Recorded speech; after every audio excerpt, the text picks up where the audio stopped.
to improve farmers' uptake and agricultural yields. In the current long rain season, the government has launched the enhanced e-voucher fertilizer subsidy program, through which it has availed 6 million 50 kilogram bags of subsidized fertilizer worth Kenya shillings 15 billion, retailing at a cost of Kenya shillings 3,500 per bag, down from the market price of 6,500 per bag, representing a subsidy of Kenya shillings 3,000 per bag for fertilizer.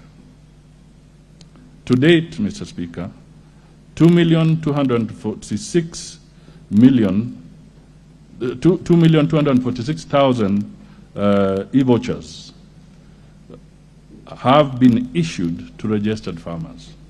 As at 22nd April 2023, 28 counties were participating in the maize and coffee value chains.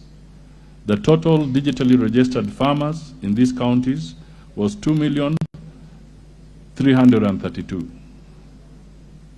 farmers. In these counties, 1,960,000 50 kilogram bags of fertilizers have been bought, and by a total of 271,684 farmers. Subsidized fertilizer for tea and coffee farmers has also been organized under the same program. And Mr. Speaker, again, I'll table some data or statistics on how this fertilizer has been distributed across the counties. Mr. Speaker, another intervention from the government is the provision of duty waivers on food imports. To bridge the food stocks deficit and stabilize the high food commodity prices, the government has granted duty waiver for importation of 1.4 million, largely to be used for production of animal feed, 200,000 metric tons of soya beans, 300 metric tons of soya bean meal, 1,600 metric tons of assorted protein concentrate, and 40,000 metric tons of feed additives, effective from 1st February to 6th of August 2023. Mr. Speaker, you will note that this program is being put in place to end before the Kenyan farmers' harvest season begins. Mr. Speaker, the duty in the short term. However, the cost of food will be dictated by supply and demand, which is the key focus of the Kenya Kwanza programs, because it is estimated that Kenyan farmers lose about 30% of their crop. In ensuring that we also deal with enhanced pest control and aflatoxin, we also intend to promote drought-tolerant crops. Mr. Speaker, in the current year, over 250 metric tons of assorted drought-tolerant seeds valued at Kenya shillings 50 million have been distributed in Embu, Meru, Makueni, Machakos, Tharaka Nithi, Murang'a, Nyeri, Siaya, and Busia counties. These being basic seeds, it is expected that farmers will multiply and redistribute the seeds in their localities, thus addressing the challenge of seed access and food insecurity. Mr. Speaker, we also have quite a number of other government programs in collaboration with the county governments. These are programs that support crop and livestock insurance, the National Value Chain Support Program, small-scale irrigation support programs, just to name a few, that are designed to help the farmers. Mr. Speaker, now let me come to the aspect of reducing the government has lifted the moratorium on power purchase agreements as a way of enhancing the country's energy security by opening up the energy sector to continued investments and leveraging on the market forces of demand and supply. However, the price benefits will not be immediate due to other exogenous factors. Secondly, Mr. Speaker, prior to April 2023, the government imported all its petroleum product requirements. The monthly requirement is approximately 740,000 metric tons of fuel. That is monthly. And this translates to, in monetary terms, it translates to about $70 million per month. All these petroleum products imports were paid for in US dollars, which put a strain on the government's forex reserves and caused a huge deficiency in availability of US dollars, causing depreciation of the Kenya shilling. The US dollar requirements by oil marketing companies account for about 30% of Kenya's total US dollar requirements. And I want to repeat that. The US dollar requirements by oil marketing companies accounts for about 30% of Kenya's total US dollar requirements, putting local foreign exchange reserves under pressure. In an effort to ease the aforementioned pressure, the government therefore entered into a memorandum of understanding of petroleum products for a term of 270 days on extended credit for a period of 180 days. This arrangement is referred to as the government-to-government arrangement, G2G arrangement. Under the foregoing terms, Mr. Speaker, the G2G arrangement is under implementation, and the first cargoes, I'm emphasizing this, the first cargoes, that is MT Front Capella, delivering 80,000 metric tons of Jet A1 fuel, and MT Nord Dolphin, delivering 85,000 metric tons of petrol, were received at the port of Mombasa, respectively on Thursday, 13th of April, 2023. Other cargoes have been scheduled and are expected in the country. The first consignment having been received, the positive effects of this arrangement should start the eventual on exchange and cost of petroleum.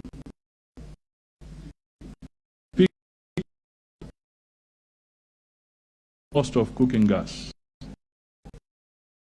We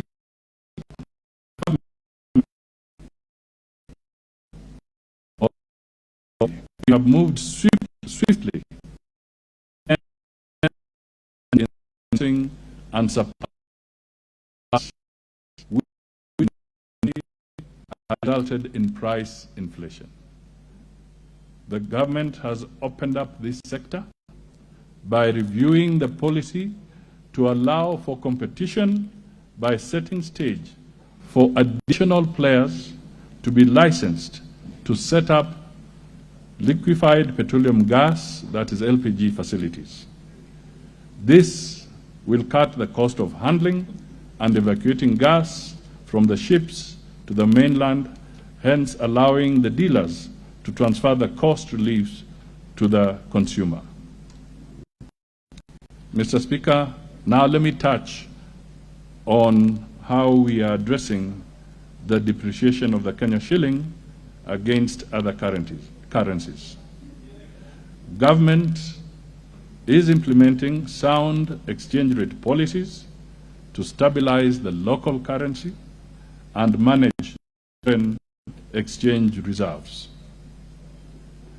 in an effort to mitigate the impact of currency fluctuations. As I noted earlier in my statement, in response to the question, the official foreign exchange reserves have declined from 7.9 million US dollars, which is equivalent to 4 months of import cover, as at December 2022, to 7.1 US dollars, which is equivalent to 4 months of import cover, as at February this year. The usable foreign exchange reserves have remained adequate at 6,531 million US dollars, that is 3.6 months of import cover as at April 19th. This, Mr. Speaker, meets the Central Bank of Kenya statutory requirement to endeavor to maintain at least 4 months of import cover. The G2G arrangement for the importation of petroleum products that accounts for up to 30% of Kenya's USD requirements is expected to not only stabilize the exchange rate, but also to lead to the appreciation of the Kenya shilling. Mr. Speaker, let me now highlight some of the immediate steps that the government is taking to stabilize the economy and set the country on a growth trajectory. These are several, but I'll just try and pick out a few. Mr. Speaker, as the House will appreciate, measures to cushion Kenyans from the high cost of living, as well as reduce the cost of basic commodities, as I have enumerated above, will invariably also result in a stabilized economy. I will therefore take this opportunity to highlight other measures aimed at stabilizing the economy. First, the government is committed to programs jointly formulated with its development partners, through which we anticipate to get much needed budget support.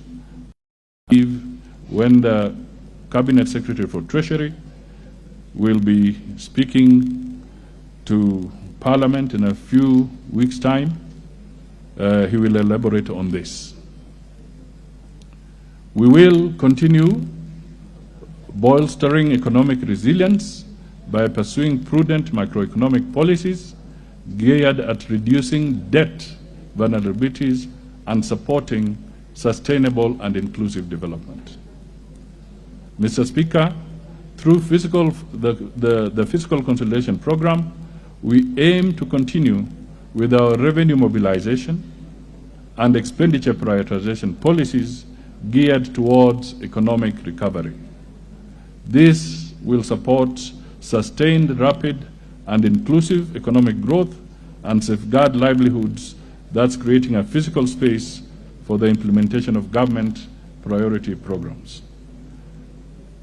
With inflation remaining above the target band, our monetary policy will remain focused on maintaining price stability by resisting the pass-through of second-round effects from higher food and fuel prices to other prices and keeping inflationary pressures well anchored. Over the medium term, inflation is expected to return to the midpoint of 5% of our target band. Our target band is 2.5 to 7.5%. The central bank, on its part, has proactively tightened its monetary policy stance to prevent second-round effects and keep inflation expectations anchored. The CBK rate was raised to 9.5% in March 2023. This is expected to gradually reduce inflation in the coming months.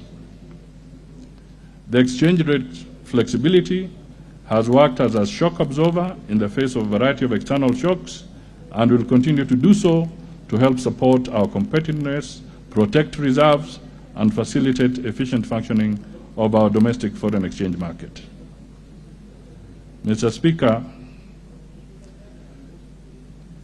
these policies are mutually reinforcing in support of maintaining macroeconomic stability and resilience, ensuring fiscal and debt sustainability, and enhancing buffers against external shocks. The government will implement the bottom-up economic transformation agenda that is geared towards economic turnaround and inclusive growth as specified in the budget policy statement, which I'm happy to note this House has already approved. Finally, it is important to take cognizance of the functioning of markets, especially on the supply side, where there are threats to market like political unrest, strikes, and maandamano. The functionality of the markets is impaired, thus slowing down economic recovery. Mr. Speaker, I pause there so that I can take up some supplementary questions. Thank you, Prime Cabinet Secretary. Before I call on Yusuf to fire his first supplementary, allow me, honorable members, to acknowledge in the Speaker's Gallery, Mandera County Assembly officers of the Assembly from Mandera East. You may stand to be acknowledged. Thank you. On my behalf and on behalf of Parliament as a whole, we welcome you. In the public gallery, I acknowledge the presence of the following institutions: Africa Youth Leadership Forum from Dagoretti North, Nairobi; Pendo Youth Group from Konoin in Bomet; Kwanjenga Primary School from Embakasi South, Nairobi; and the Goshen Academy from Kuria West in Migori. Again, on my behalf and your behalf, honorable members, we welcome the four institutions to the House of Parliament. Honorable Hassan, you may ask your supplementary question. Thank you, Mr. Speaker. I would like on the outset to say that while the Prime Cabinet Secretary has outlined the long-term measures that the government is hoping to benefit from and jumpstart our economy, I have not really had adequate steps that the government would take to unrest the cost of living in the short term and in the medium term.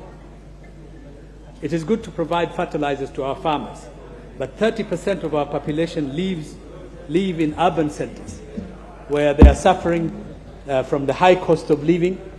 And apart from the wish list that perhaps with the bumper harvest, with the stabilization of the global economy, it appears as if the government is entirely leaving the Kenyan public to the vulgars of the economy and supply and demand issues. The second point I also wanted to speak about is, since the Prime Cabinet Minister has highlighted the runaway debt crisis in the country, our escalating national debt is like an albatross, which, if not handled with care and the seriousness it demands, could choke the life out of our national economy and undermine our national development. I already hear from economists that, in fact, our national debt is already above the 10 trillion. So what concrete action is the government doing or taking to ensure that, in fact, our debt does not escalate beyond a situation where we are no longer able to service it? Thank you, Mr. Speaker. Thank you, Honorable Yusuf. Cabinet Secretary, you will take several, Okay. and then you can answer them together. Geoffrey Ruku. I hope you've keyed in for this. Thank you, Mr. Speaker. Had you intervened for asking a supplementary? Or it was for something totally different? It's totally different. Yes. Okay. That's the problem I have with this screen. Major Dong.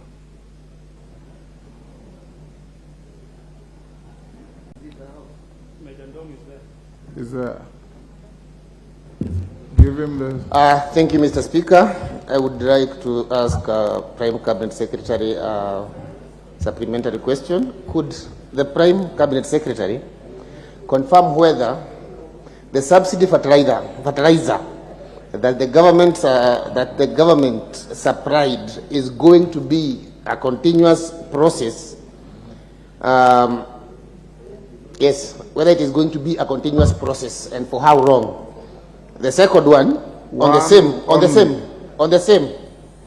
Could the Prime Cabinet Secretary indicate whether the budgetary allocation on the same for the subsidy fertilizer will be included in the national budget estimates expected this week in this Parliament? Thank you. Mawade of Embakasi South.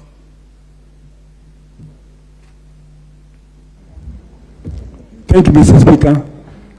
To the Prime Cabinet Secretary, just wanted to ask, you've given a very long feedback or answer on Honorable Yusuf's very specific question.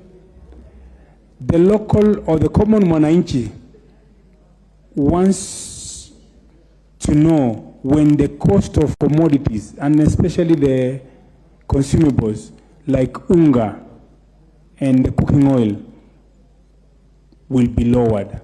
That way they become affordable, especially for people like from Mukuru, Kwanjenga, Kwaruben, and the lower income sections. Thank you. Majority Leader. Thank you, Honorable Speaker. Honorable Speaker, from what I've heard from the Prime Cabinet Secretary, there are a number of measures that government has already taken, and I appreciate the fact of what he has said on the production of maize, that we had the lowest production of maize in the last 10 years. And he has stipulated various measures, including the subsidy to, production subsidy in fertilizer subsidy rather than consumption subsidy. So my question is, one, whether government is considering, because we have had calls for reintroduction of the consumer subsidies in maize, whether government is considering any consumption subsidies, especially the maize subsidy that was there before the election. And two, I have also seen farmers in the North Rift raise issues on whether they were getting subsidized fertilizer for top dressing fertilizer. I want to hear from the Cabinet Secretary whether government is indeed considering to give farmers the top dressing subsidized fertilizer. Member for cases. Thank you. Thank you so much. And I want, first of all, to appreciate Leader Majority for bringing out a serious issue in the entire North Rift. Transport, Mr. Speaker, forms a key driver in matters of economic transformation. We are experiencing a serious challenges along the northern corridor, especially within Keses region. Several non-tariff barriers have been mounted by police, starting from Timboroa. We have one at Napkoi Junction. We have one at Kondo, Banforest Tarakwa polling station. We have one in Bayete Center. The worst is in Jeptiret police station at the junction. We have one in another one around Eldoret Junction to the whole Nairobi Road. I want to know why all these non-tariff barriers. This is a corridor that enables transport crisscrossing the landlocked countries and even interfering with the transport around the region, especially this is a agricultural center. With tariffs toll stations that are not registered. We don't know the collection being done by the same officers where it is going. I want to know what are the plans by the government to ensure with his transport and support business and support communication between the countries around the EAC. Thank you. Thank you. A member for Daud, is that you? Daud from Wajir. Thank you, Mr. Speaker, and thank you, Prime Cabinet Secretary. My question is that I've heard a lot of things that the Prime Cabinet Secretary has said regarding production subsidy. Mr. Prime Cabinet Secretary, what plans do you have for production subsidy for the livestock sector? I've heard of fertilizer, tea, coffee. Are we still going back to the sessional paper number 10 of 1965 and forgetting the rest of Kenya? Secondly, only one. Thank you. You are done. Kamket, since you are chairing, it means your question is asked. Pukose. Thank you, Mr. Speaker, and I want to thank the Prime Cabinet. My question is, you've given the measures about what the government is planning. When do we expect the economy to improve? Thank you. Prime, those are 6. I'll take 2 more. Indikiri.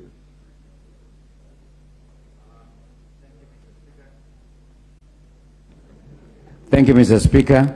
Could the Prime Cabinet Secretary tell us why the government has not considered supplying seeds to the farmers together with fertilizer? Mr. Speaker, I think that's very important. Supply the fertilizer, but we don't supply the seeds, knowing that the farmers have gone for a long time without lanes, and therefore they didn't have the seeds that they can use for fertilizer. Thank you. Women Rep Kwale. Is that Mombasa or Kwale? Mombasa. You know you look alike with your colleague from Kwale. Asante sana Bwana Spika. Swali langu laenda kwa Waziri Mkuu. Napenda kujua kule Dongo Kundu Special Economic Zone mmetumia mbinu gani kufidia wale waliopokonywa mashamba yao pale ili kufanya huo mradi, kwa sababu kuna tetesi kuwa kuna yule ambaye pengine alikuwa na ekari 7 ama 10 amepewa only 50 by 100. Natamani sana kujua. Asante sana. Last this round, Irene Mayaka. Members, be patient. I'll give you enough time to ask questions. So there will be another round. Thank you, Honorable Speaker. Speaker, I'd like to ask a follow-up question on what the Cabinet Secretary had talked about, the war in Ukraine being one of the issues that are causing our economic issues. And my question is particularly on the import of wheat, because wheat is one of the things that we import most from Ukraine. And seeing that there's still no solution to the conflict, what are the auxiliary measures that the government is putting in place to make sure that they cushion Mwananchi? Because as we all know, wheat is one of those products that we get a lot of foodstuff from. Thank you. Thank you. Prime Cabinet Secretary, those are 9 supplementaries. You may answer. Yeah, thank you, Mr. Speaker. We'll come back to you. Yes, yes. I'll respond not necessarily in any specific order, but to try and pick on them. First of all, I just want to mention that some of the immediate steps to try and deal with the crisis is that the government has already waived duty on some of the food products that are coming in during this period that we are going through a crisis. Mr. Speaker, the records we have is that in this process of waiver, the government has waived close to the equivalent of 10 billion Kenya shillings worth of food coming in. What is critical is that we have a record, although I may not have it with me at this point in time, but we have a record of the people who have imported And my message to them is that we look forward for them to immediately pass the benefit of that duty waiver to the consumers, to the citizens. If they do not, then it will mean that some other steps would have to be taken. So I want to make it very clear to all those who have been part of the program where duty waiver has been granted to make sure that they do not delay in passing over that benefit to the ordinary mwananchi. Mr. Speaker, the issue of the debt crisis, very soon, and I think there's a bill that is either before the House or it's about to come, where we want to adjust the law so that we can move away from a debt ceiling and to start talking about the anchor, debt anchor.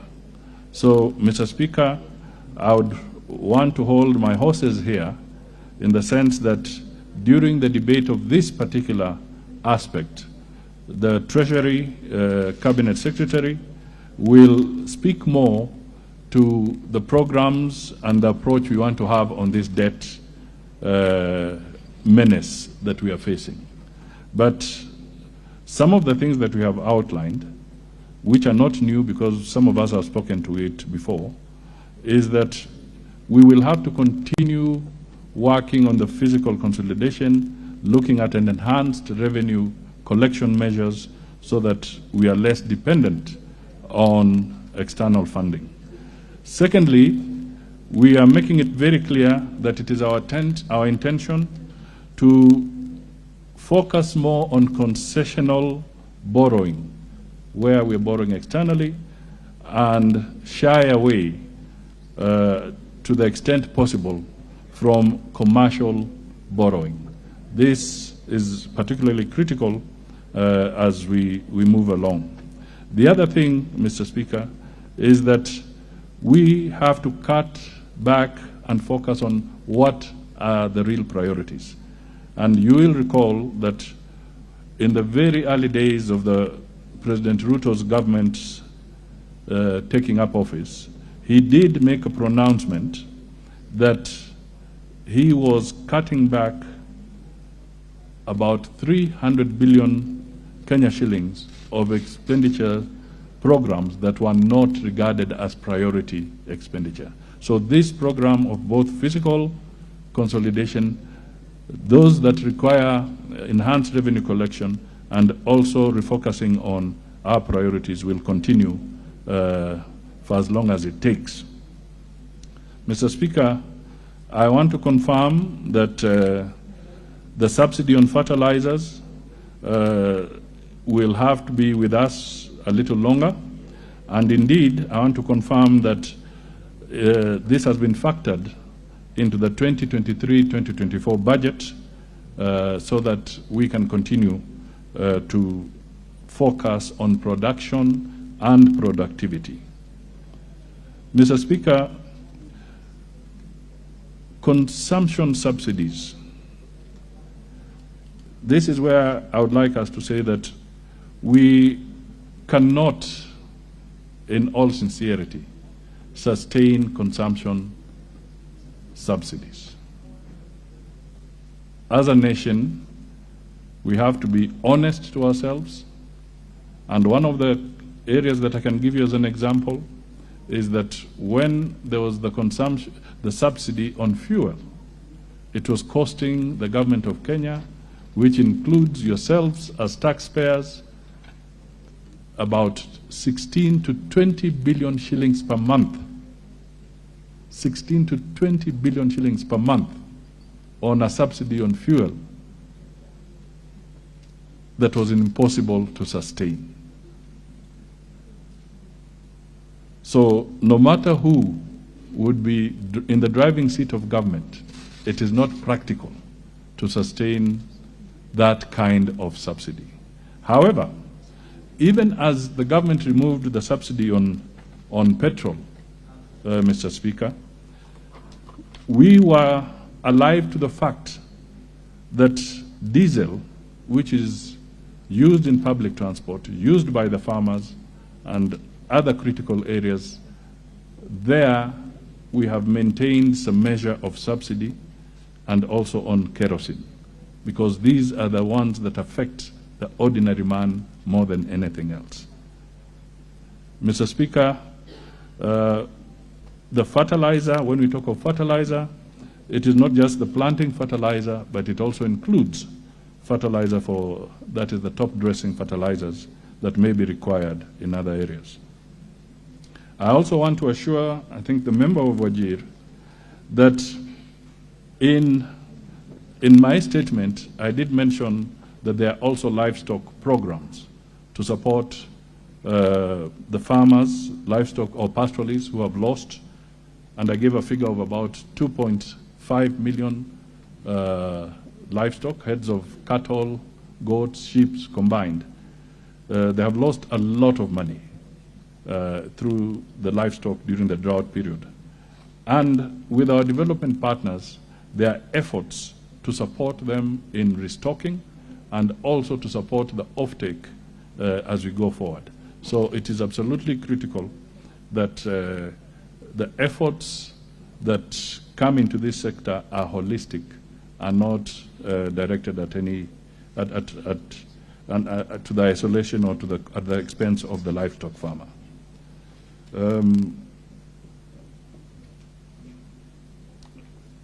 Now, let me see if I can pick up something else.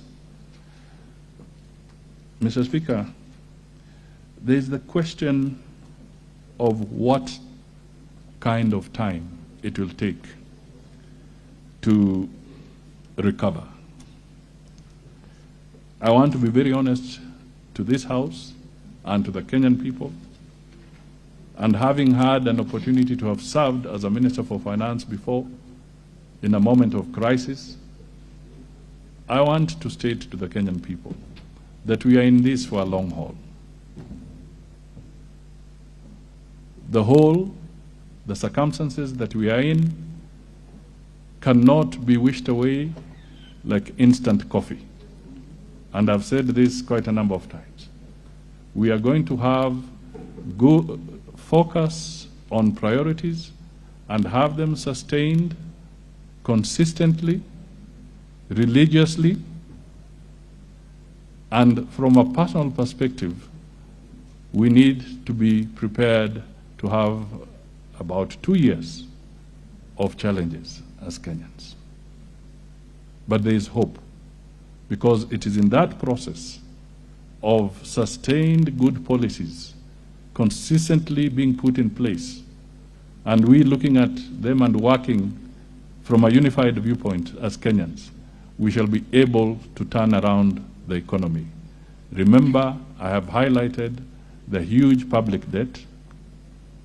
I have highlighted the exogenous factors like the Ukraine war. We have, for instance, no capacity to determine when the Russia-Ukraine war will come to an end. It's beyond us. It will take a lot of international effort and the goodwill of the combatants to be able to deal with that. So we have to be realistic as leaders to the people who give us an opportunity to serve them, that it will take a bit of time. And Mr. Speaker, I want to say that no situation is permanent. No situation is permanent. Even the challenging times that we are going through now shall be overcome. They shall be overcome. And I want us to believe in that. Mr. Speaker, there are some questions that have been raised about the non-tariff barriers. I may not have an immediate answer, but I think it's a very valid point raised. And I think I will take this up with our colleagues, my colleagues in transport, so that we can have a holistic response to this at a later date. But it is true that the non-tariff barriers are not just an obstacle to international trade, but especially when they are in the arteries, but also an obstacle to our own trade in the country. I don't know whether there is anything else. Cabinet Secretary, there was a question from one member on why you are not giving simultaneously the subsidy on planting fertilizer and top dressing fertilizer. Yes, and seeds. And seeds. Yes. Mr. Speaker, I think I will take this up with As you take that also, there's an unrelated question from the Women Rep Mombasa about Dongokundu compensations. Yes, I was going to come to that. Can I make a commitment that we will relay this particular concern to the Ministry of Lands so that we can get a very accurate position on this particular aspect of compensation in Dongokundu. Mr. Speaker, I do agree that when we talk of production, we need to support the farmer, not just with the fertilizer, but on the fertilizer I've said there is both the planting fertilizer and there shall be top dressing fertilizer. On the issue of the seeds, this is again a vital point, and I think I can only commit that in the package to the farmers, the government will also enhance support on seed. I did mention in my statement that we did provide some seed for those that are in the drought-stricken areas. There was support of about 50 million in terms of seedlings that the government has already given out. So we will also see how that particular area can be enhanced.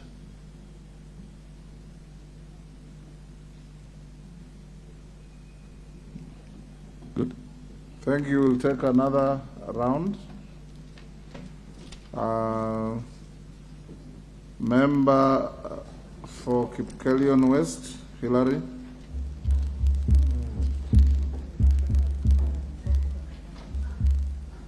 Thank you, Mr. Speaker.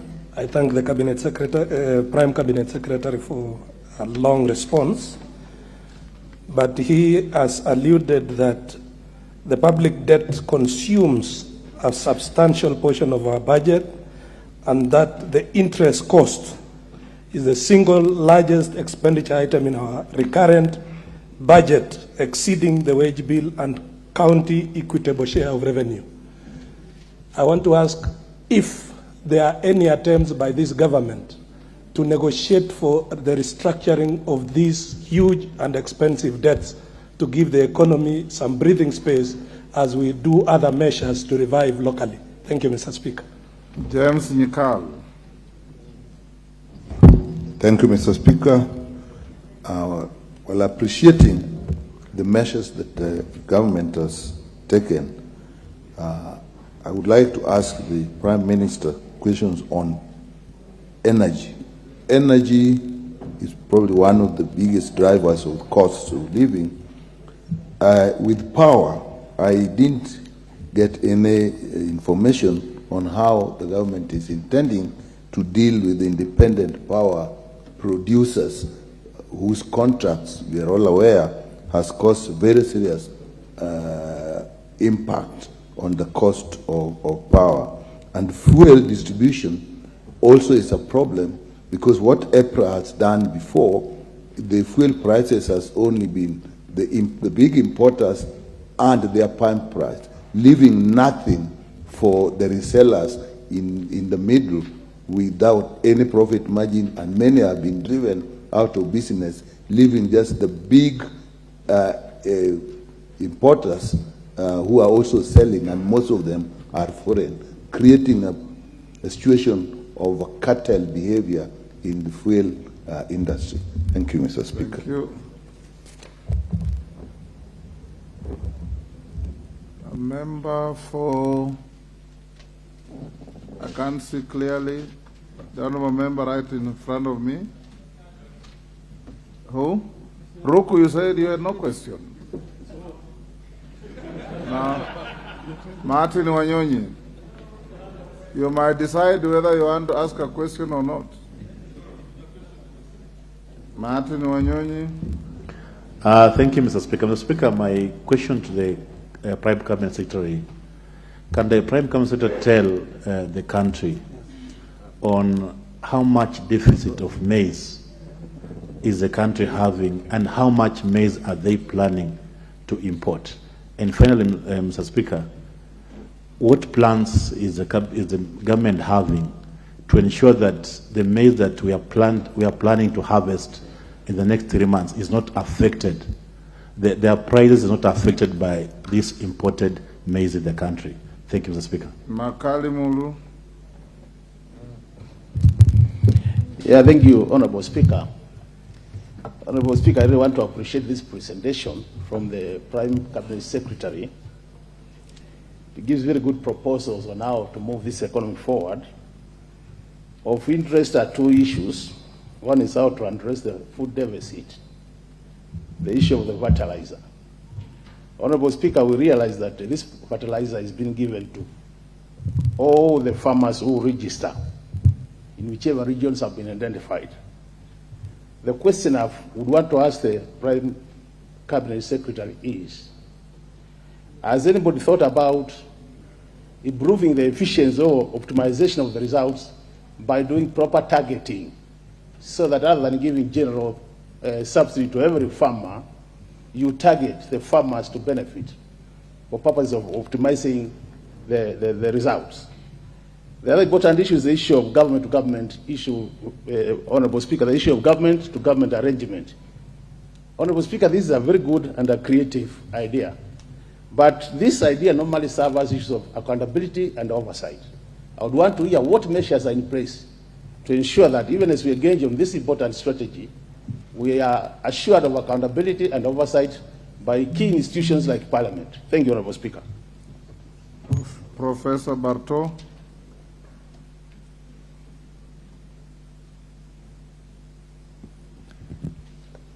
Thank you, Mr. Speaker. I appreciate the fact that farmers were given subsidized fertilizer during the planting season.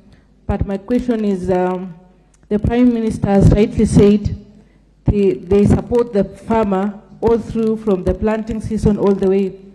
But unfortunately, the top tracing fertilizer currently is selling at 3,500, which is very high compared to previously when it was below 2,000. Are there plans to bring down that top tracing fertilizer to affordable price to the farmers? Because this is the time they are supposed to be top tracing, and it is very crucial, but unfortunately, the fertilizer is very expensive. Thank you. Bensouda, what is out of order? Kamket? What is out of order, Kamket? Mr. Speaker, I don't know whether you've heard, Mr. Speaker, the Honorable Lady refer to the Prime Cabinet Secretary as Prime Minister. And even Professor Nyikal indeed refer to the Prime Cabinet Secretary as Prime Minister. Mr. Speaker, do we have the Prime Cabinet Secretary here, or we have a Prime Minister? I would rather you get preoccupied with substance than form. Bensouda.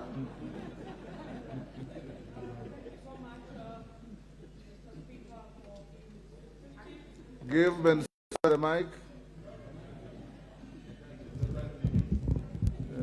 Thank you so much, Mr. Speaker, for giving me this opportunity. And I think we are discussing very fundamental issues.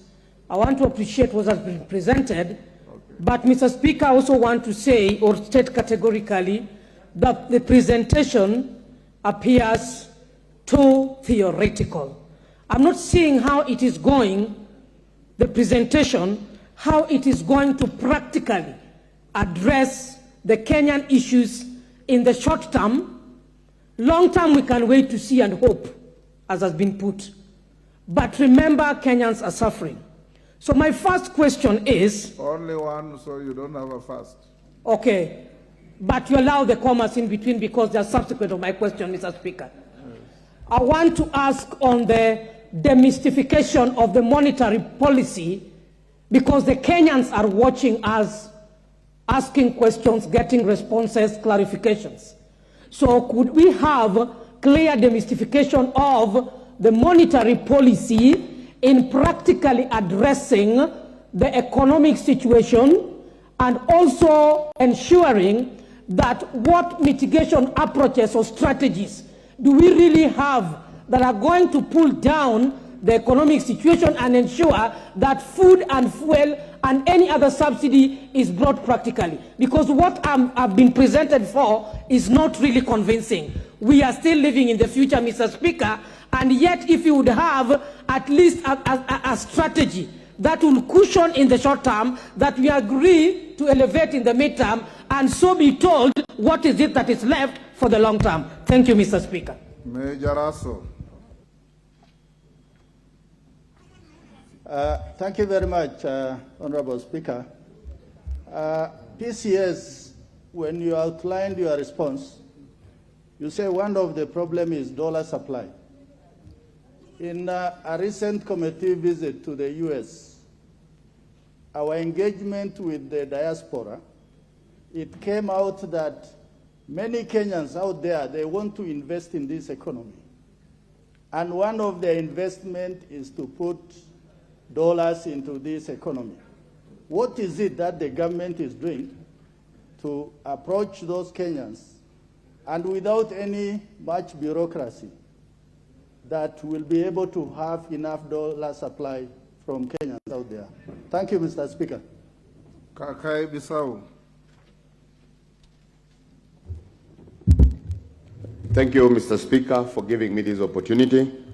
For the Prime Cabinet Secretary, thank you also for the quick overview and honest feedback to this House. But my question is, you talked about 2 years. We have to really fasten our belts, waiting for the hard times. But my question is, you mentioned about the ship having docked on the 13th of April.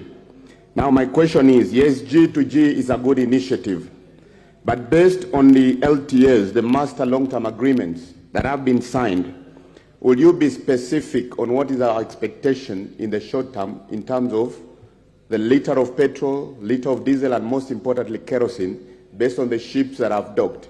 Because I'm sure there was some simulation, some numbers were cracked, and I'm sure there's something you've worked out to ensure that we have specific in terms of cost. And finally, from the maize production area, with a target of 50 million bags, but we ended up with about 34 million bags. I would like you to reassure this House that for the recently received fertilizer, it's been tested and is going to ensure that it's a bumper harvest. Because I know in most cases we are talking about the weather, the rains, but I would also like you to reassure us that the fertilizer that we've received is actually going to ensure we have a bumper harvest. Thank you. The last on that batch, Mwengi Mutuse. Thank you, Mr. Speaker. Briefly, I wanted to find out from the Cabinet Secretary, from the Prime Cabinet Secretary, whether indeed there are plans by the government to contract farmers in Zambia to plant maize on our behalf, and if there are those plans, why the same cannot be done with the lands that are idle under ADC, Kenya prisons, and also with local farmers. I thank you, Mr. Speaker. Prime Cabinet Secretary, you can answer those 10. Thank you, Mr. Speaker. Let me pick up a little bit on the issue of energy, because a number of members have raised concerns on the cost of energy.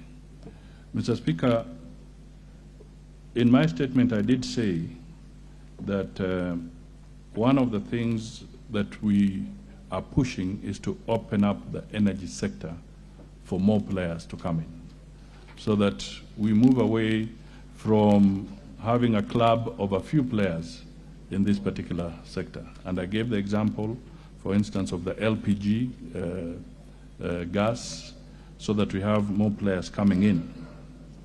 Mr. Speaker, I know that the government also set up a committee to look into the various IPPG agreements so that they can be rationalized in accordance with the terms of those agreements.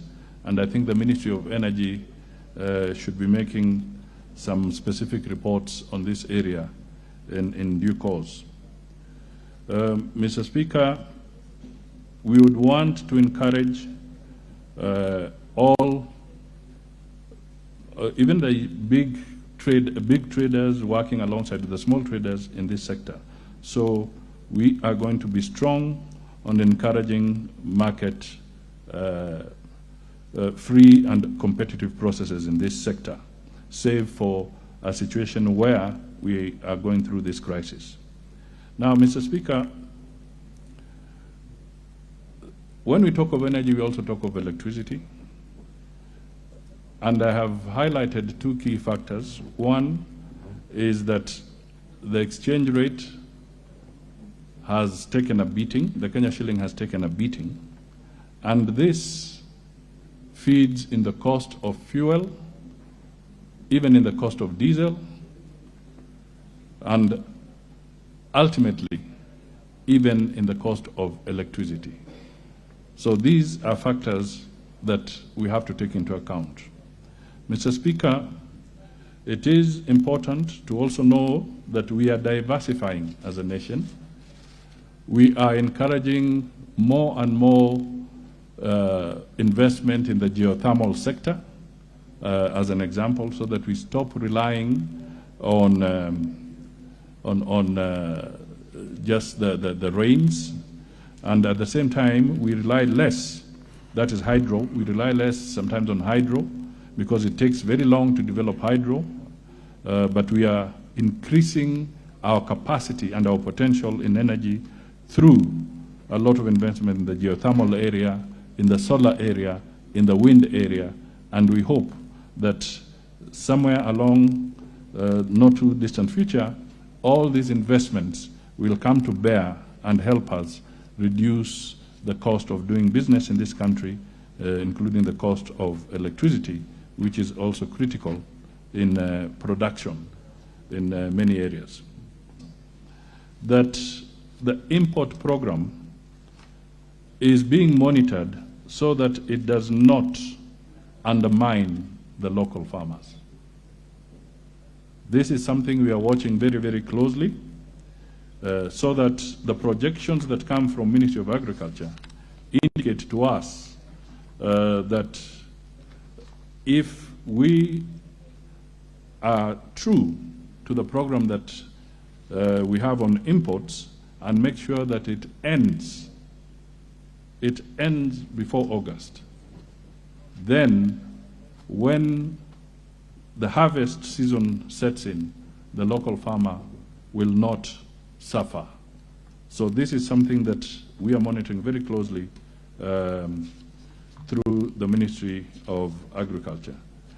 Mr. Speaker, if I may just highlight that when we look at the imports of maize as an example, and I'll also release this because it's on the table in the written statement I've given, that you will notice that in 2023, we may have about 2.4 million bags of maize coming in as an example, and about 3.6 on wheat, and rice we could have about 4.8 million.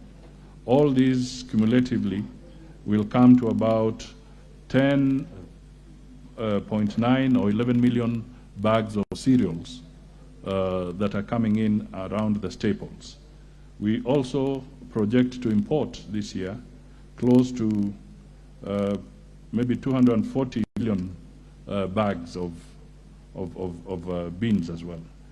Mr. Speaker, this is a cycle, and it's so important that when we engage in the import program, you are looking at timely delivery of whatever is required, and it should not coincide with the local harvest. The targeted distribution, Mr. Speaker, when all this food is being distributed.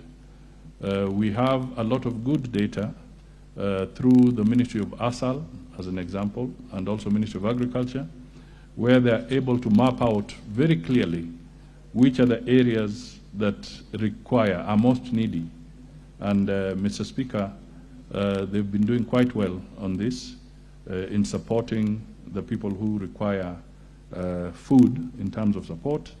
And over 4 million Kenyans across the country, in different counties, have benefited from interventions through government support, including also support from some of our development. So there is some order in that process. I will come back to the wheat issue. As we said, Russia and Ukraine that are in a state of war, markets normally also respond that if a certain area is not producing enough, there are alternative markets for some of these commodities where we can source the wheat from.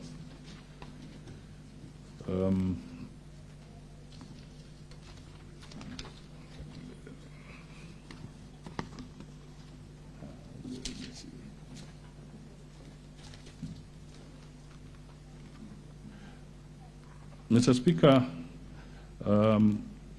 the issue of monetary policy and price stability, the stability and price stability, you have to have a confluence of many different policies being tackled simultaneously to come up. For instance, if inflationary prices are coming up, the central bank has adjusted its rates to 9.5%. The idea is that the central bank wants to make sure that it is subduing the inflationary pressures, as an example. I also want to state, without blinking, that we must know that there are mitigating factors which are short-term, and some of the mitigating factors is duty waiver on commodities that are essential. We have seen interventions like G2G on the part of the government. Over and above that, there are issues like cash transfers to needy communities in our country, where resources are being channeled to help them during this difficult time. But it would be a folly for me to stand here and tell Kenyans that you can have an outright instant solution to the recovery of the economy or turning it around. It would be a folly. And I remember, Mr. Speaker, on a lighter note, although this is not exactly to answer the question, but I think it's important that I say it, that when I served as Minister for Finance in 1992, one of the things that we had to do in order to trigger the economy and get it going again was to remove price controls. And at that time, we were removing price controls in a very highly inflationary period. And a very well-seasoned elder and politician of this country, the late Mzee Jaramogi Oginga Odinga, at that time referred to my programs as ill-advised policies. That was not a simple person speaking, but he said it was an ill-advised policy. But Mr. Speaker, it was the kind of painful decisions that we had to take in order to start turning the economy around. So as we speak here, we will have short-term mitigation factors like the duty waiver and so forth, But then we must also get out of duty waiver, because we cannot live with duty waiver forever. We also need the revenues. So it's an intervention that comes in for a short space of time. And then after that, we have to exit it and make sure that we are collecting what is supposed to be done. The honorable members have also raised an issue about the resources that come from our diaspora and whether we can have instruments that can be attractive to them so that they can invest. And I want to say that I know for sure that the Treasury is working on this so that they can find ways of having vehicles that can be, there'll be some pronouncements coming on this in this particular area. I do not want to preempt. I think they have to be well thought out so that we are sure the Kenyans that in case they put their money in that place, it is safe, it is sound, and it will grow. That is just what I can say. Mr. Speaker, I think I've Thank you. Let's take honorable members, those who want to ask questions on this. Yusuf's next question is very closely related to this. I'll still give you a chance, and I'll allow you to wander back to this as well.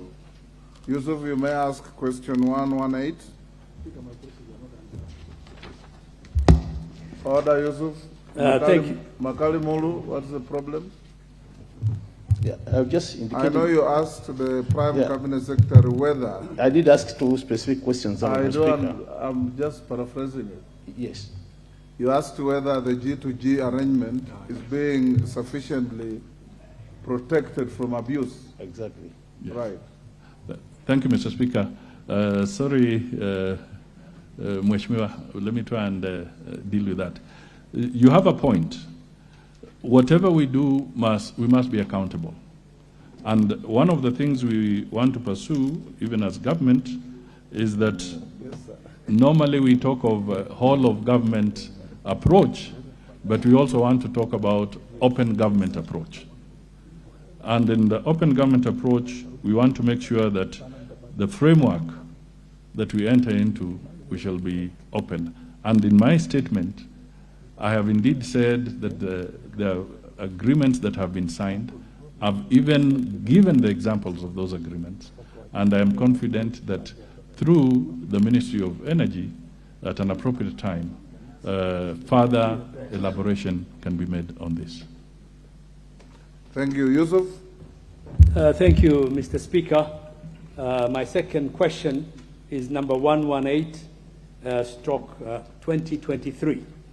Could the Prime Cabinet Secretary explain the steps the government is taking to ensure adequate relief food supply and its distribution to the parts of the country severely affected by famine and drought? Thank you. Prime Cabinet Secretary.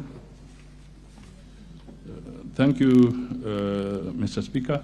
I wish to respond as follows. First of all, let me state that this is a program that is domiciled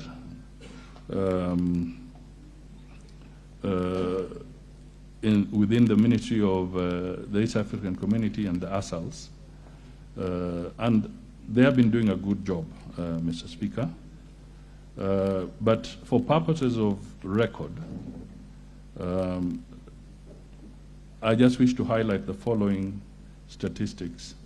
One, the current drought is ravaging many parts of the country, and it has affected approximately 4.4 million people in the ASALs, and a further 500,000 in 9 non-traditional ASAL regions.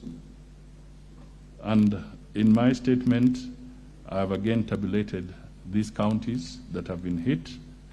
There are 23 and an additional 9 which are on the borderline. They're not exactly ASAL, but they've been hit. I don't have to go through the list because that will be available to the House. At the same time, Mr. Speaker, 970,000 children, that is close to 1 million children, below the age of 5 years have also been affected and are being supported. And we also have about 142,000 expectant and lactating mothers who have also gone through a very difficult time during this period. We have lost more than 2.5 million livestock in different counties. This season, we are beginning to see some good rains. We hope that it will last, so that we can start the process of recovery. But the worst affected counties are actually Marsabit, Garissa, Isiolo, Mandera, Tana River, Samburu, Turkana, and Narok. And in these areas, people are also displaced. First, there was the drought, and then some flash floods. It has affected quite a number of these people. Now, in collaboration with our partners, Mr. Speaker, since July 2022, the government has spent more than 19 billion shillings to cushion lives and livelihoods of affected Kenyans. And these interventions are in terms of relief food, hunger safety net program, water tracking, and livestock offtake. Cumulatively, about 19 billion shillings. Mr. Speaker, I also want to acknowledge that county governments have complemented the efforts of the national government. They have been supporting in all these areas that we're talking about, food assistance, livestock feeds, and so forth, and tracking of water facilities. And indeed, we need to acknowledge and commend the county governments for their role in also battling with the droughts. Development partners, development partners, the UN agencies, NGOs, and other non-state actors have also plugged in approximately 48 billion shillings to support drought relief across the counties that have been affected. Again, Mr. Speaker, I will table the details rather than belaboring the House by reading one after the other, but the document will be available so that we share this information with members of Parliament. There's also been the private sector, 163,000 food hampers worth 450 million to approximately 978,000 Kenyans under the initiative that is dubbed Wakenya Tulindane initiative. Other steps the government has taken to ensure relief supplies reach to as many people as possible include, as I said, collaboration with county governments and development partners to scale up relief and humanitarian responses, to save lives, alleviate suffering, and bring dignity to the affected parties. We want to enhance the coordination of this drought response efforts to ensure relief supplies reach as many people as possible in the last mile. We are also working to make sure that peace and security support communities in the promotion of peace and ensuring security. We are going to continue putting emphasis on support for women empowerment across the board, education for the youth and their empowerment.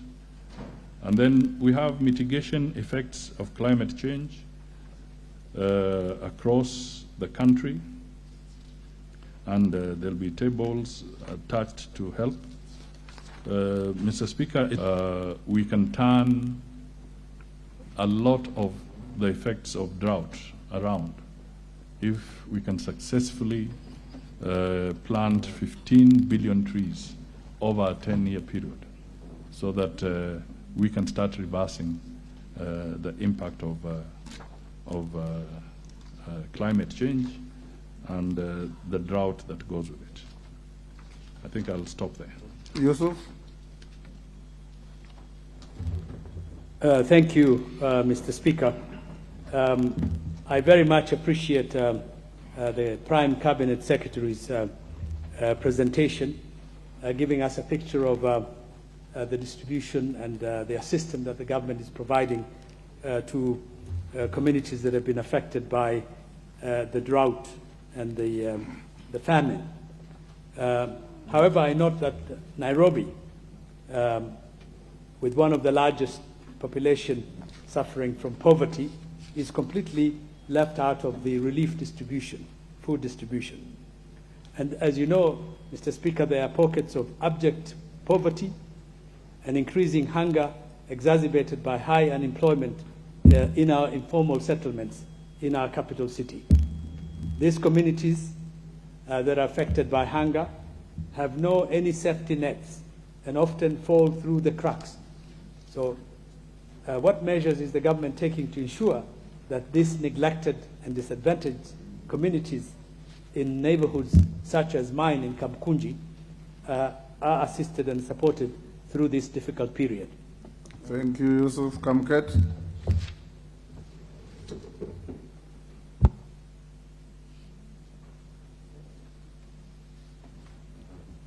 Yeah, thank you, Mr. Speaker.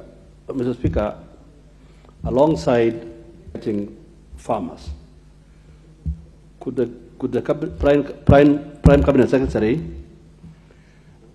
and the government in general consider a grass planting or seed grass in order to, given the increased desertification in the places where some of us come from, in order to help.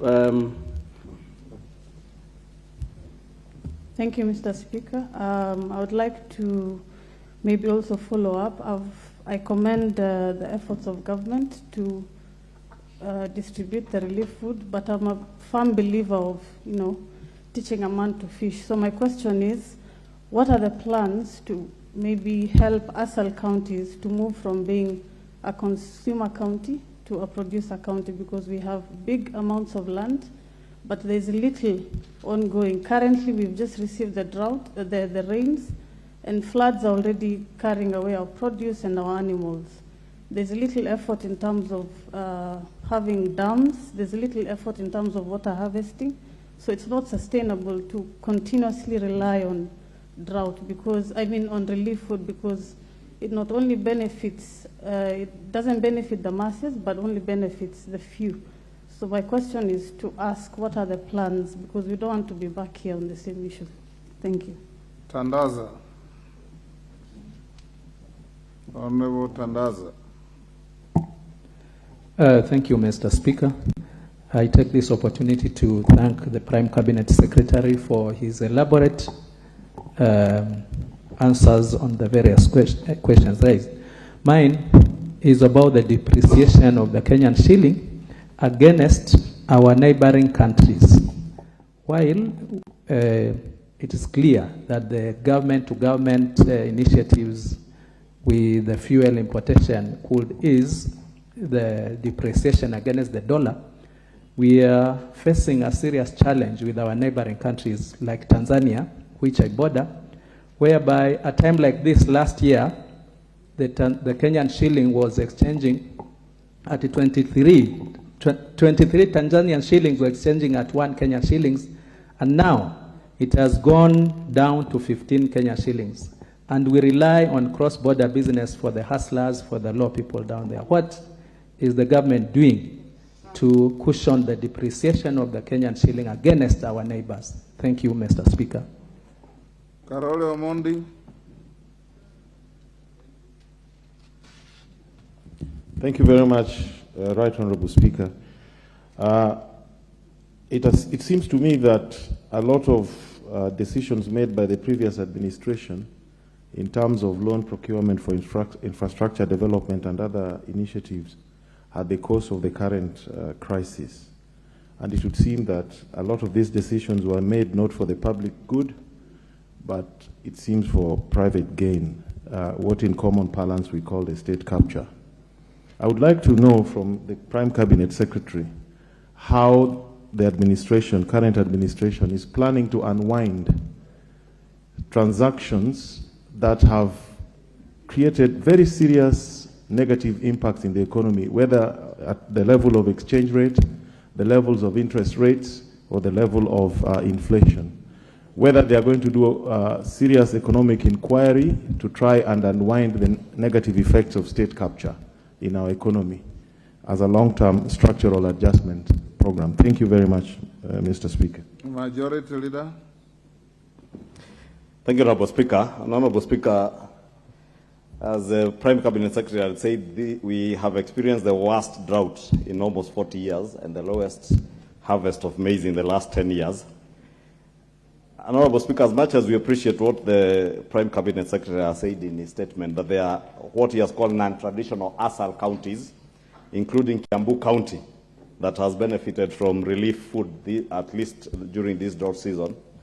Honorable Speaker, I would want to hear from the Prime Cabinet Secretary what government is doing, because other than the non-traditional ASAL counties, there are also urban areas like Nairobi and other major urban centers where slum dwellers, also because of the effects of drought and the high cost of living, are not able to access food. What measures government is taking to at least ensure that these relief efforts also reach the people in slum areas. Honorable Speaker, maybe in an unrelated matter, if the Prime Cabinet Secretary could also appraise the nation on what government is doing to check the proliferation of gangs. And I know this may be more to interior, but this afternoon we have witnessed the former president lead a gang of goons to take over an office. And you know, Honorable Speaker, in the region where I come from, Mungiki has been a huge menace to the people of the central Kenya. And when we see Mungiki thriving and rising again, we get concerned, Prime Cabinet Secretary, more so when we see elements associated with Mungiki being led by a former president. It becomes a matter of national concern, and I would beg your indulgence that the Prime Cabinet Secretary also takes this occasion to address that particular issue. Lilian Kogo.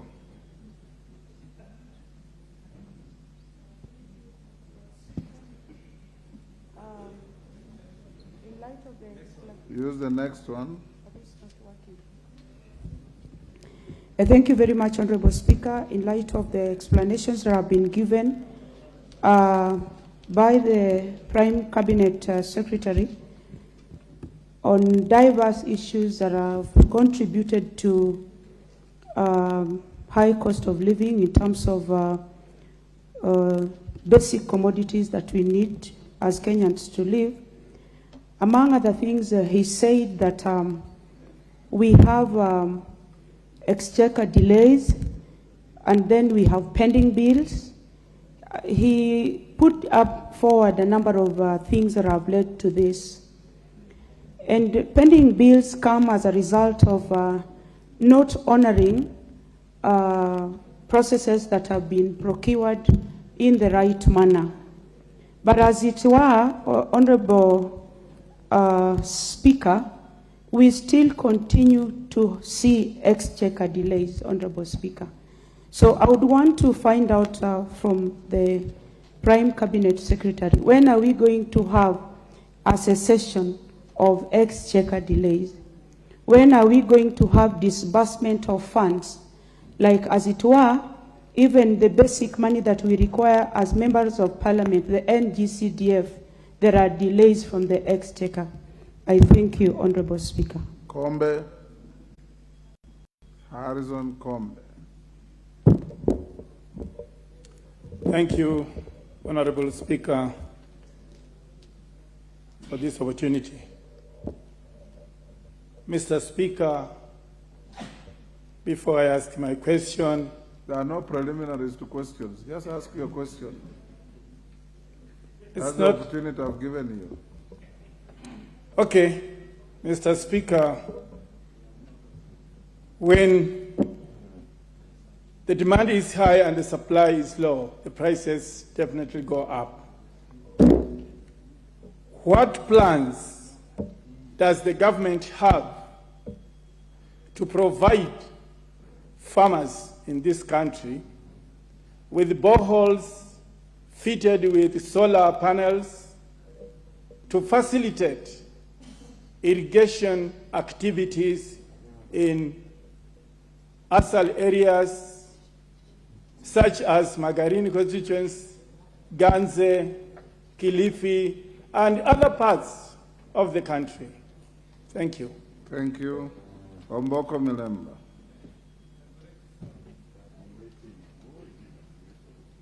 Where's the now, Honorable Speaker, two things happened last in the 12th Parliament. 2019 October, we increased the debt ceiling to 9 trillion. But 2 months, to be exact, on 8th Wednesday, June of 2022, we increased the debt ceiling to 10 trillion. And the mover of that motion, who was Honorable Kimunya, did indicate that the specific reason for that increment was to make sure that the new government that will come to office settles down. Today, as well put by the Prime Minister, allow me to use that word, they only have fiscal space of borrowing of about 5 billion. Does it mean that therefore we were not exposed to correct understanding that the physical space for borrowing will be almost to a level of 1 trillion? And furthermore, Honorable Speaker, one question. This is very interesting, Honorable Speaker, that the interest rates which are consuming the highest recurrent expenditure charged on CFS, 70% of it is from internal borrowing. What is the government doing, the Prime Cabinet Secretary doing, from an economic point of view, to make sure that that local borrowing is managed? Thank you, Honorable Speaker. Dagoretti South, KJ. Thank you very much, Mr. Speaker. And I would like to thank His Earthquakeness, the Prime CS, for quite some elaborate answers this afternoon, and also in the same breath thank the Honourable Member for Kamkunji for the questions. Mr. Speaker, if what the Prime CS is telling us is applied and executed well, I think the short-term needs shall be well satisfied. But the people of Dagoretti South and the people of Kenya are keen to know, through this opportunity that the Prime CS has to address the nation through Parliament, to know what are the long-term plans, because it is the short-term planning that got us into the mess that we are in. What are the long-term plans for us as a country to be able to move away from rain-fed agriculture so that we are able to reduce the instances of such shortages? What are the plans to reduce the over-dependence on maize and rice as staple foods? And also, what are the plans on returning to organic, traditional, regional appropriate, and famine-resistant crops? And finally, Too many questions, only one. And the storage, Mr. Speaker, because if we don't apply the Joseph of the Bible principle, when we are in the instances of glut, we shall always suffer these instances. So what are the plans on storage when we have the excesses in food production? Thank you very much, Mr. Speaker. The member at the back, you are not on the screen. Member for Kabondo, Kasipul, or Kasipul, Kabondo? Kasipul. Yes. Right. Thank you, Honorable Speaker. I want to first appreciate the answer which the Prime Secretary has given in reference to the relief food distribution. My question is, what economical value does it has? By giving an example, 2 weeks back, the relief food was distributed in my constituency in Kasipul with a combination of all the entire security in the Homa Bay coming to the constituency and all political rejects led by the Cabinet Secretary for ICT, with the two choppers coming all around to the same constituency. Order, member for so Kasipul. My question... Order, member for Kasipul, you will not use question time to besmirch others. As far as I can take judicial notice, the minister called Owalo was not a candidate in any contest in the last elections. So it's unkind to call him a reject when he never presented himself for any choice. And it's good to be courteous to even those people you don't like. Thank you, Honorable Speaker. Thank you for your correction. Actually, you are right. Him is not a political reject, but the team. But the question is, what does economical value it brings when the relief food is brought and each person just get half kg of rice with the entire team with the two choppers moving around? What economical value does it has in reference to food distribution? Prime Cabinet Secretary, you may answer those. We'll do a final round after this, so hold your horses. Mr. Speaker, let me pick up the issue of what do we do so that we just don't rely on rain-fed agriculture. Mr. Speaker, I want to state that one of the key planks of the Kenya Kwanza government is to intensify investment in dams, in ponds, and in also water harvesting. Only a few weeks ago, if I give an example, in Kwale, Magarini area, the president, and I was there, was launching the Mwache Dam. The Mwache Dam is an investment supported by the World Bank and the Kenya government. In total, it will cost about 18 billion shillings, and that dam will provide a lot of support and relief in sections of the coast. Over and above this, the government is making efforts to have dams in many other parts of the country, and recently, in collaboration with the Italian government, for instance, there is now great hope that the Itare Dam will be revived, and I think the Aror Dam will also come up. We also know that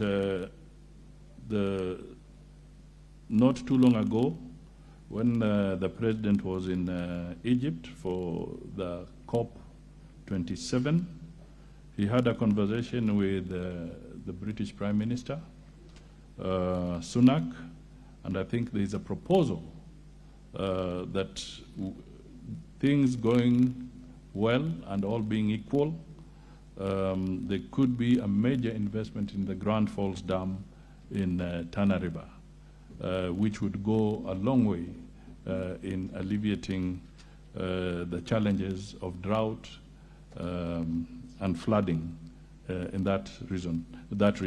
So I've just given a few examples, but under the Ministry of Water and Irrigation, there are very many programs to support this, because it is clear that we cannot continue to rely on rain-fed agriculture. Mr. Speaker, I just want to reiterate that the impact of the shilling, we peg our shilling to the dollar most of the time. And I did acknowledge in my remarks that the shilling has taken a beating, and I gave the factors that led to that depreciation. But efforts are now being put in place to stabilize. For example, the G2G program, which will ease pressure in the short term on the shilling. I've also indicated that the next few weeks or months, we could also benefit from some inflows of support from these development partners And this will go a long way in also helping to deal with the depreciating shilling against other currencies. Mr. Speaker, the issue of the urban areas, Nairobi and other urban areas, it is true that the investment programs that the government must undertake going into the future must focus on the urban, because it is projected that about by maybe 20, as much as 60 to 70% of our population living in the urban areas. So clearly the focus and policies must be such that this new dynamic is taken seriously. But in the meantime, the cash transfers that have been going on have also been helping those who are needy within urban centers. It has not been exclusive to rural areas. The safety nets, the school feeding programs, they've been also covering some sections of our urban areas. Mr. Speaker, I want to state that the proposal made about looking at seed grass, I think it's a welcome suggestion, which our specialists can pursue further, particularly in support of the pastoralists in our country. So we take it in good stride, and it's something that we shall get our experts to pursue a little more and see how that can be strengthened. The exchequer delays are things we want to deal with. And to be able to deal with all these exchequer delays it's going to take what we'd call enhanced revenue enforcement, so that we can collect more resources that are supposed to be paid. We have to expand the tax base so that we are bringing in more people to be able to pay the tax.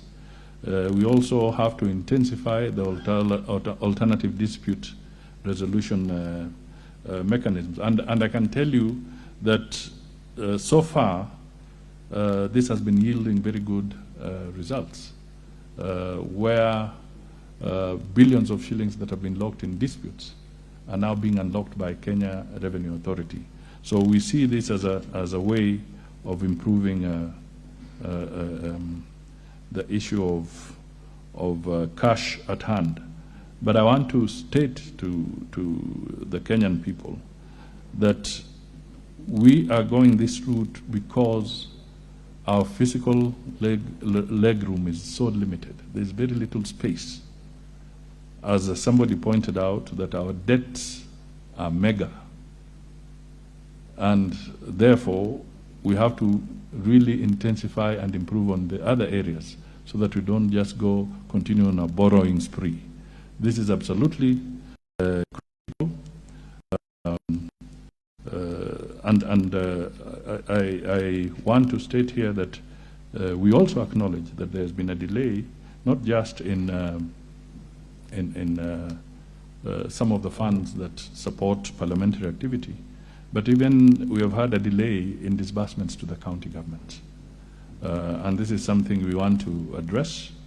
I've had a conversation, and the President has had a conversation with the Treasury to see how we can smoothen this process so that going forward we can distance ourselves from these delays, including the delays we saw in salary payments last time. These are challenges, and I would like Kenyans to appreciate that these are not overnight occurrences. We are going through what was a cumulative effect of consistent omissions and commissions over a very long period of time that has put us here. And without really apportioning blame, because now we are the ones who are elected, and it is our duty to get us out of the hole. We also have to say that along the way, accountability will have to come to play. Accountability will come into play.